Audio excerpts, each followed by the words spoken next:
Hello, good morning, good evening, and welcome back to my channel. Today, something a bit different. Today, in Australia at least, can't really speak for the rest of the world since I'm not really in the rest of the world, I'm just in Australia. It is National Love Your Bookshop Day. So, as you should do, you should go out and love your bookshop. I am lucky enough to have lived in an area of Australia in which I have had access to bookstores more or less all my life. There were a few moments where there wasn't a lot of local ones, especially in my teenage years, but that didn't daunt me. Some of the collection you see behind me I acquired during these teenage years, so it wasn't all bad. Um, yeah, and I think having a local bookshop is really invaluable, especially for any age really, but mostly, it adds that sense of wonder. And if working at a bookshop in the last year and a bit also has taught me anything, it's that kids get excited when going to bookshops. I know some parents see, reading to their kids as a chore or buying their kids books as expensive or just not necessary, but I think having that realm of escapism that isn't bound to a digital space is really fantastic. So, why am I making a video talking about how great bookstores are? Well, mostly because, as in at least my city, we're coming out of lockdown in 2 days, more or less. So, and the big thing that has been happening in lockdown is online shopping. Using online retailers and all that jazz. And also working at a bookstore, you get a lot of people who come in who complain about prices or complain that, we can't get certain books in, especially among like BookTok crowds.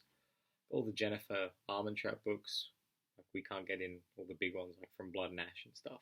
And that's because of supply issues with US and sometimes UK supplies that just don't ship to Australia because it's not financially viable or there's just too long in making money, whatever.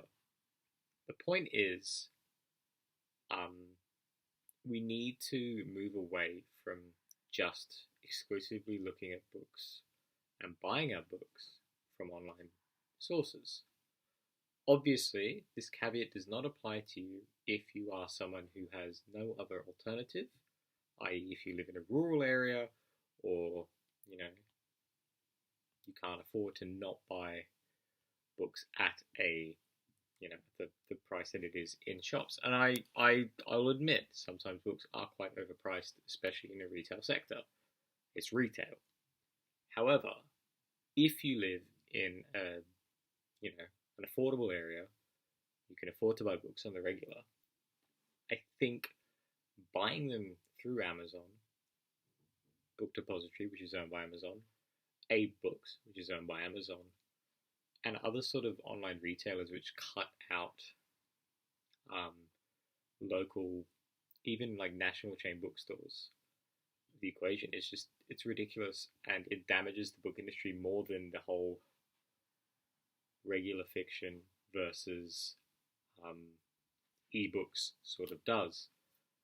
We'll get onto my ebooks feelings another week, but mostly because you get a lot of book talk and booktube content where it does discuss stuff, where it is America, Amazon affiliate links, ordering it off Amazon, arriving the next day, Amazon Prime, all that sort of stuff. And while that's not as prevalent in Australia at the moment, I can see it growing, especially given how much money was injected into online shops over the last 4 months in this lockdown period and over the last 2 years in various states of lockdown. Like, don't get me wrong, I did online shopping, but not for books, unless it was absolutely necessary. If you cannot find the book at any sort of local bookshop, and if they can't get it in, sure, buy it online. See if you can buy it through and if you do buy it online, see if you can get it through the author's website first, or a second-hand bookshop first.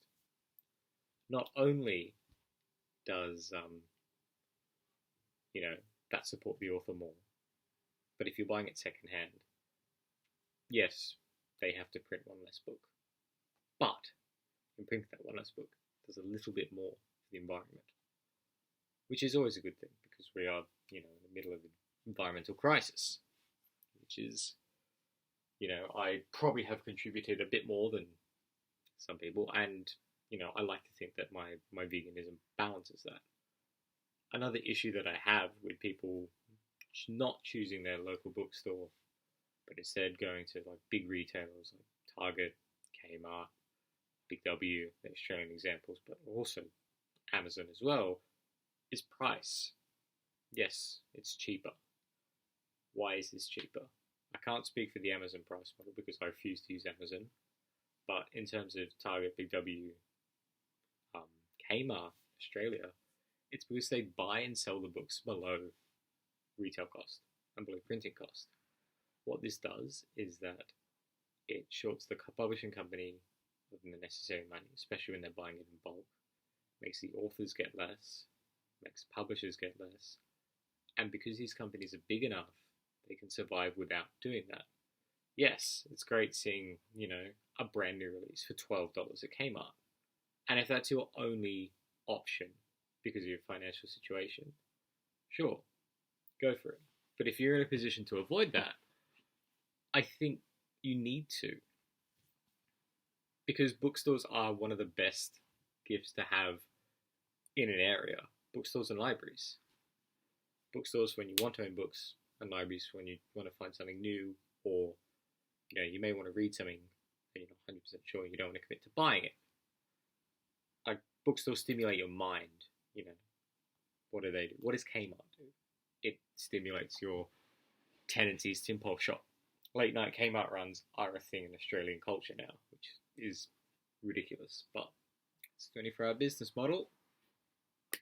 I just think, if you have the option to support a local bookshop, you definitely should.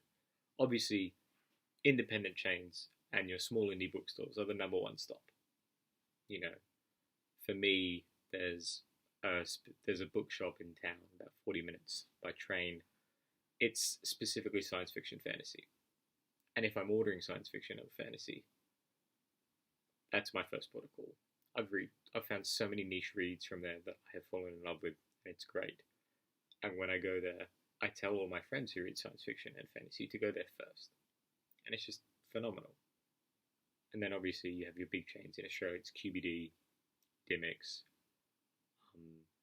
and that's pretty much it for retailers. But still, they're great. Don't get me wrong. They're great. And the people who work at bookstores, most of the time, they read. They want you to read. What do the people Big W do? Like, on the balance of probability, those big stores, they don't care. People on Amazon, they don't care. I don't like the commodification the book market has had. I don't like how it's all about online reviews. And, yes, some people in bookstores have to meet their KPIs and upsell. That's fine. But when you get them talking about what they're passionate about and what they're passionate to read about, it goes more than KPIs. You can't get that from shopping online for your books, right? So, moral of the story, end of the day is, avoid the Amazon business model. We don't want to give Jeff Bezos any more money.